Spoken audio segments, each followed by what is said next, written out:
American politics abides by the golden rule. He who has all the gold makes all the rules. In 2010, the United States Supreme Court sold our system of government to the plutocrats in a landmark ruling called Citizens United. If you're a member of the president's base, I should explain a plutocrat is a super-wealthy individual who controls government through the power of money. Citizens United invented the notion that corporations are the same as individuals in terms of First Amendment free speech rights. That changed the rules of campaign finance and advertising. The practical result is that hundreds of millions of dollars from the ultra-rich and their business empires flooded the campaign coffers of favored politicians. The U.S. Capitol is infested with political prostitutes who are bought and paid for by the ultra-rich, who decide how this nation will be governed. Moreover, the ultra-rich have hijacked capitalism so the average American can't get ahead. The deck is stacked against him or her. The problem isn't capitalism. The problem is a global group of rich and powerful bandits who cheat and distort the capitalist system.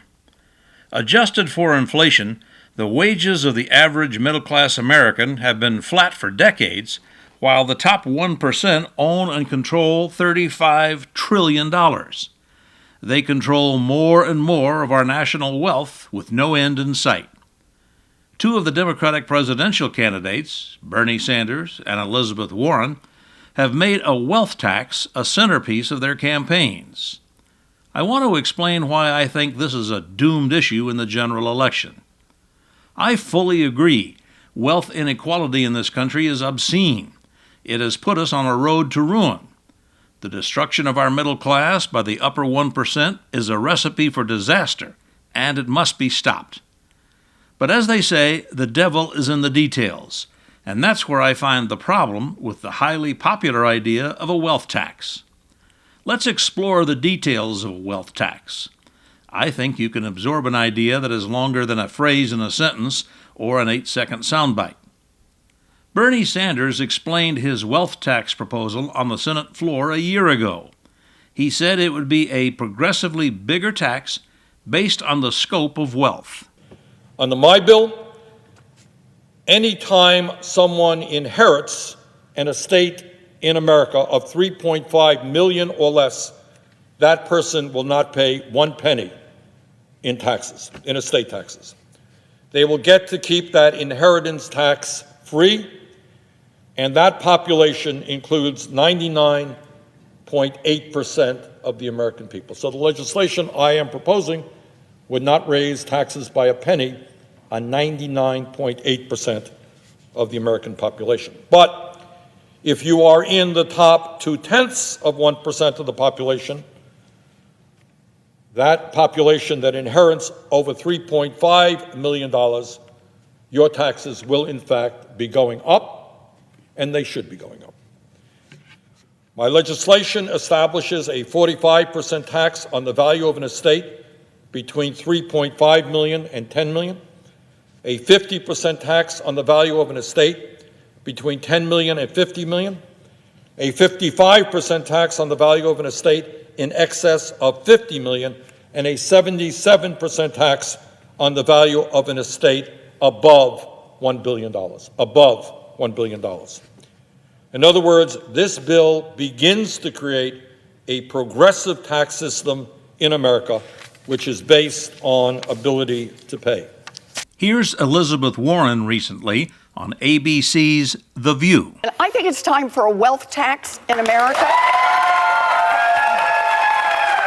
This is a tax on the top 0.1%, $50 million and above your fortune. In other words, your first $50 million is free and clear. But on your 50 millionth and first dollar, you got to pitch in 2 cents and 2 cents on every dollar after. But what about the... All well and good. But listen to what Sanders and Warren say about the system that will have to enact laws to impose taxes on the plutocrats who have politicians in their back pockets. A real issue is that our campaign finance system, and let me underline the word, don't misquote me on this, it is a corrupt system. The United States... Who's corrupt? It is corrupt. Who are the corrupt people? The Supreme Court that gave us Citizens United created a system in which billionaires can buy elections. We have a problem: money.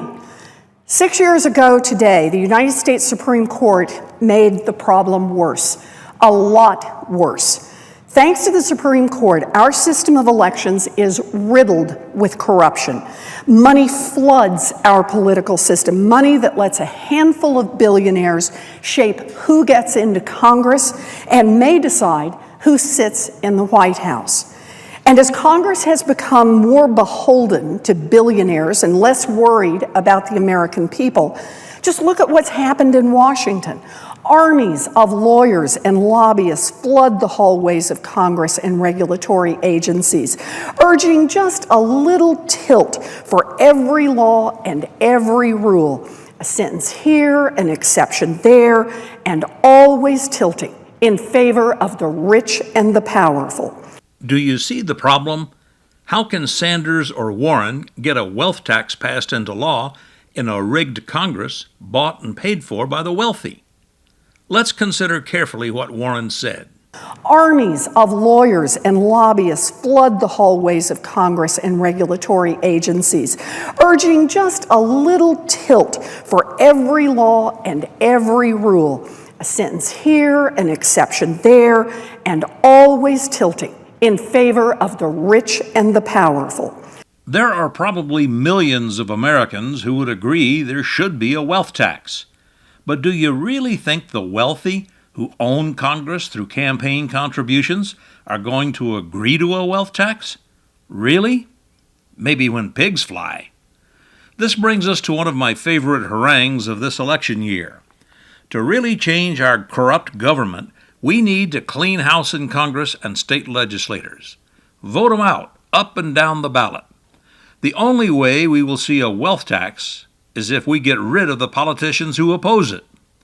If we rid Congress of the horrors of the 1%, we have a chance at real change. They have to see that pandering to the plutocrats won't save them at the ballot box. Nationally, congressional Republicans are the worst at prostituting themselves. They put on knee pads for whatever the president wants and whatever the 1%ers want. There are a dozen Republican senators up for election in 2020. All of them should be defeated if you want to break the grip the super rich have on Congress. Mitch McConnell of Kentucky might be called the ringleader.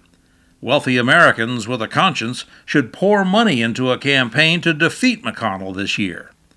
We can unrig our political system, but it's going to take a major house cleaning.